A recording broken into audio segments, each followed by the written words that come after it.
Hey y'all, this is an impromptu live discussion. Um, and I may just be here by myself, and that's okay. But today is Black Women's Equal Pay Day, July 27th.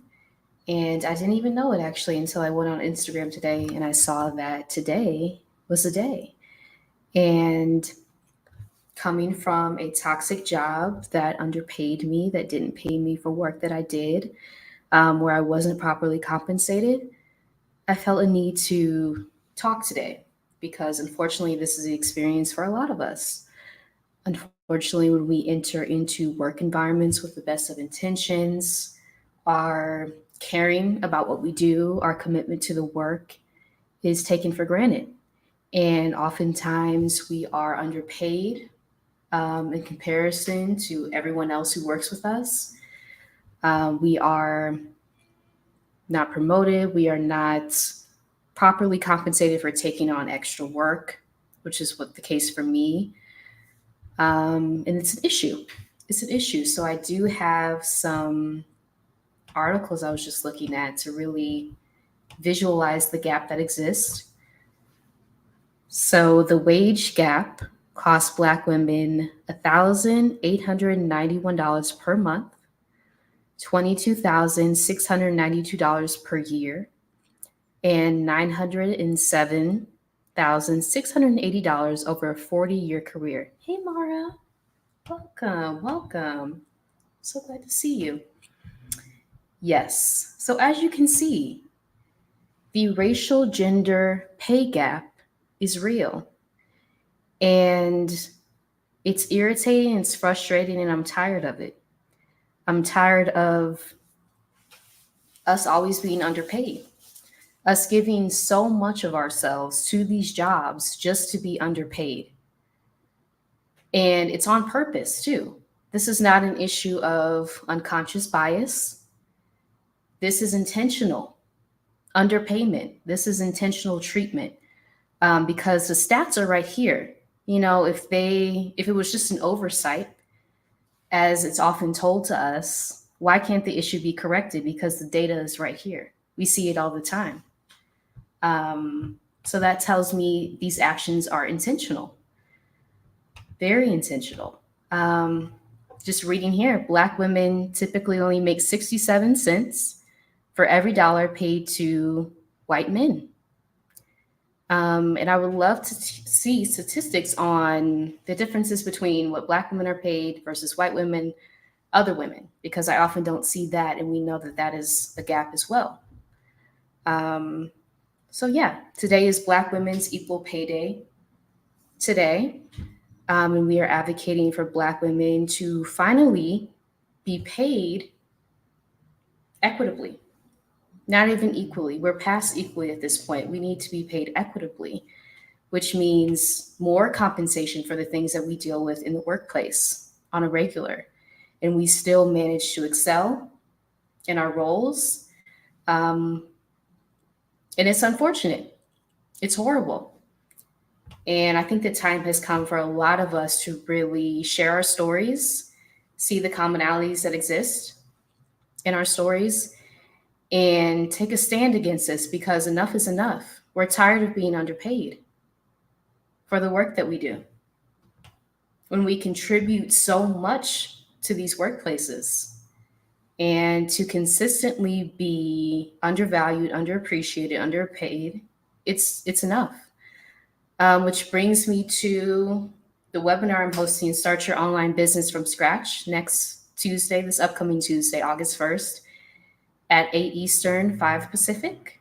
If you're interested in starting your online business, being in control of your income, not having an income ceiling as these companies we work for put on us, this webinar might be for you. It'll walk you through the basics of starting an online business, things you need to have, things you don't need to have. Just the simplest way to get started, basically, is what I want to provide you because it is easier than you may think it is. In me having a background in business, banking, finance, and also joining Digital Nomad Kit to become a virtual assistant over the past year, I've realized the tools that exist for us to start online businesses and get out of these organizations that continue to underpay us and act like it's a joke and act like it's funny. It's not funny. And I think a lot of us are done laughing. We're done trying to placate people who don't even see us as being worthy of being paid equally as everyone else, and us putting in so much effort more than anyone else. I mean, it's it's incredible, right? So yeah, I'm just reading some findings that I'm looking up, some research that I've been looking up today. Today is Black Women's Equal Pay Day, today, July 27th.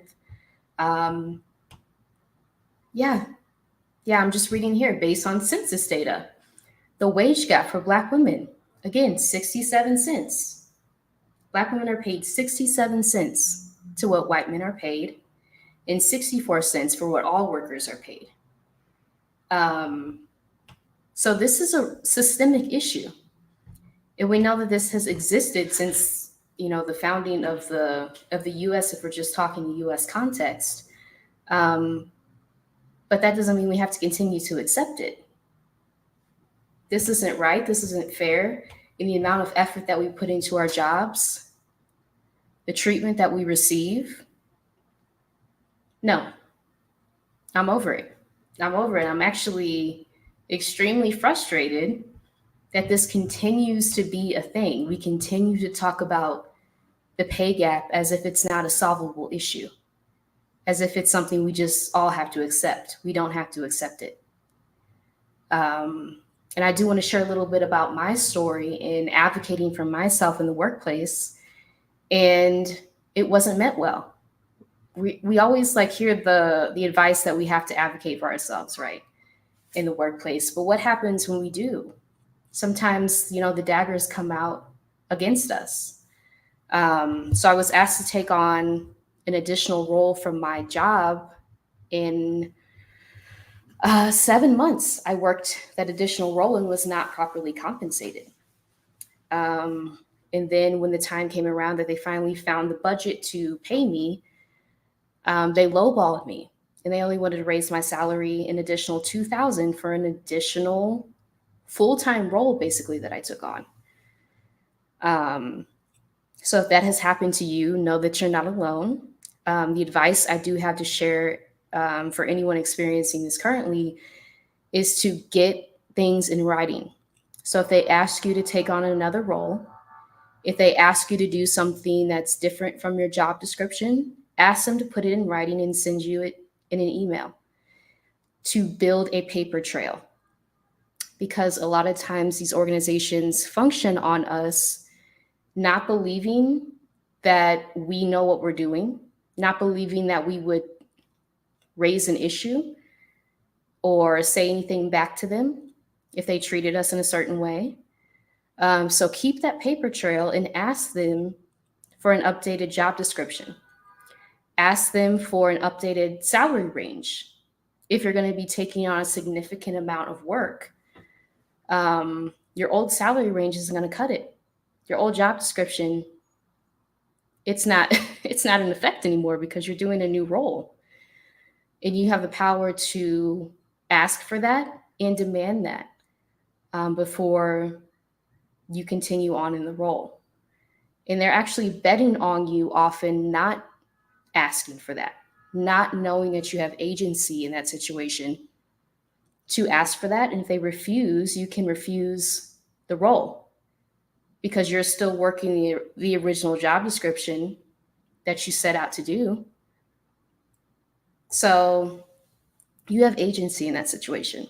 And that's just some advice I want to share based on my experience in learning that and really stepping into that you do have agency. You can say no if something doesn't sound right to you. So yeah.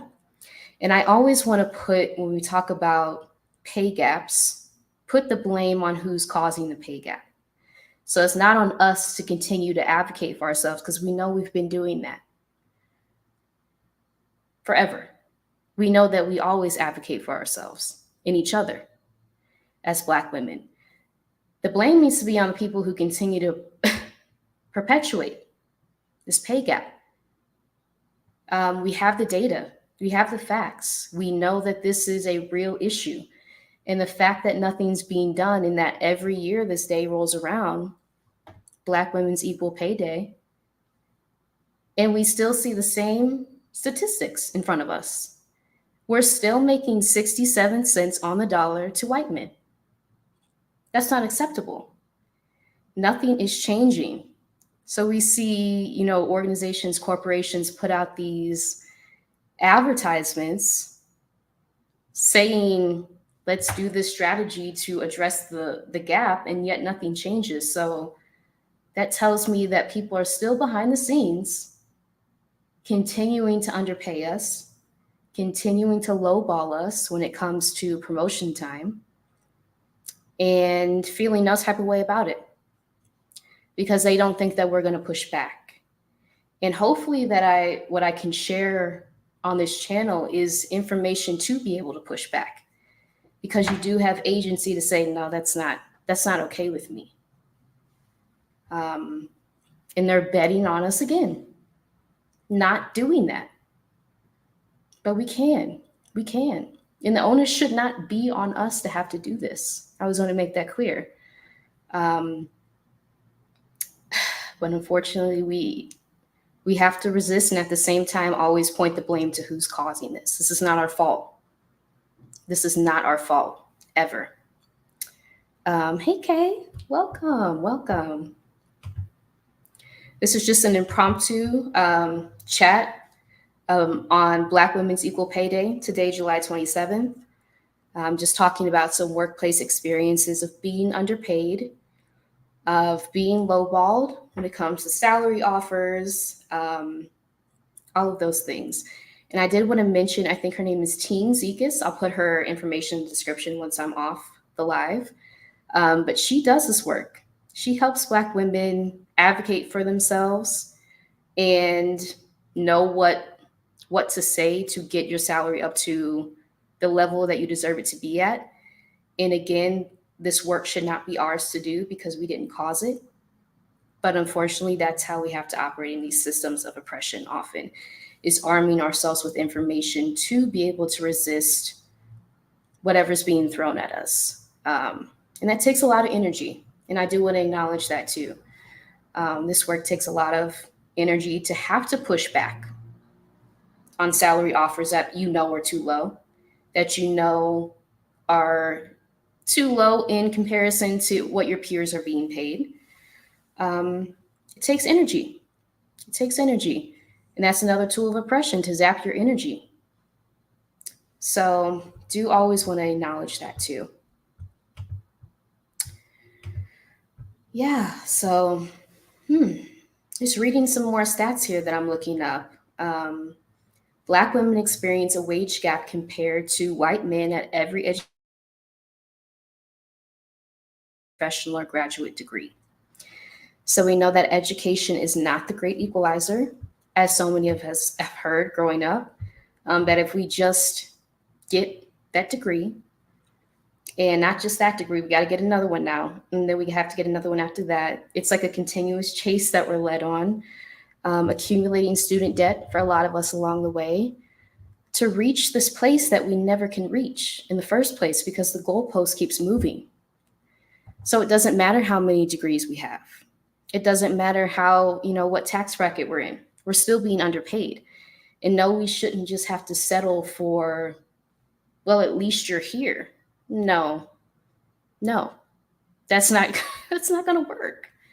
That's not going to work. And that's actually an insult to still be underpaid no matter what you do, no matter what field you're in, no matter how many degrees you have, no matter how many certifications you have.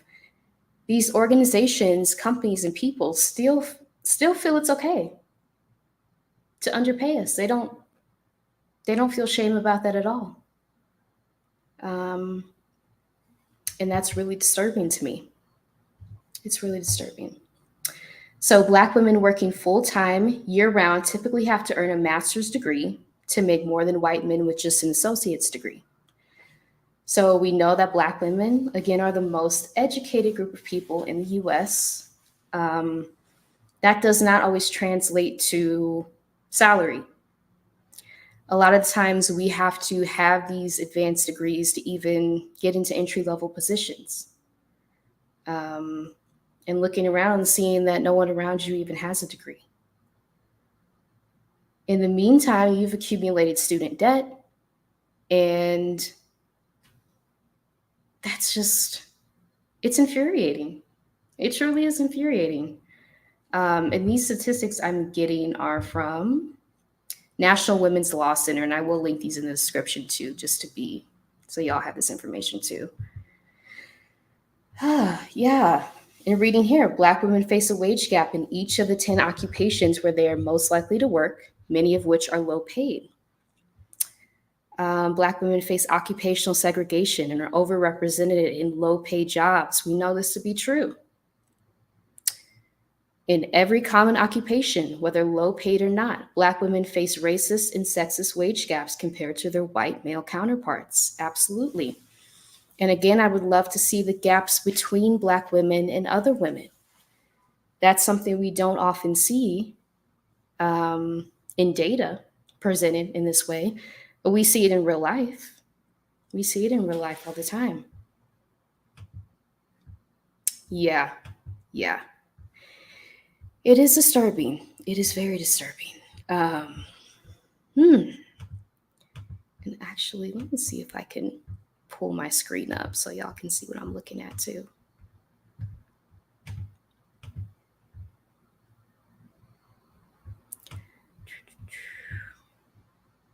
That might be a little bit more advanced than I am right now, but that's okay. I'm going to put it in the description after I'm done. But yeah, it's a problem. It is a problem. And like I said, it's really irritating and frustrating to have this day come up every single year and still see the same findings, data, statistics as if nothing has changed. It's frustrating, it's disturbing. And just know if you are experiencing being underpaid, you're not alone, unfortunately, but you do have agency to push back. So I will leave all this information in the description, and I so appreciate everyone who was here. Until next time, y'all.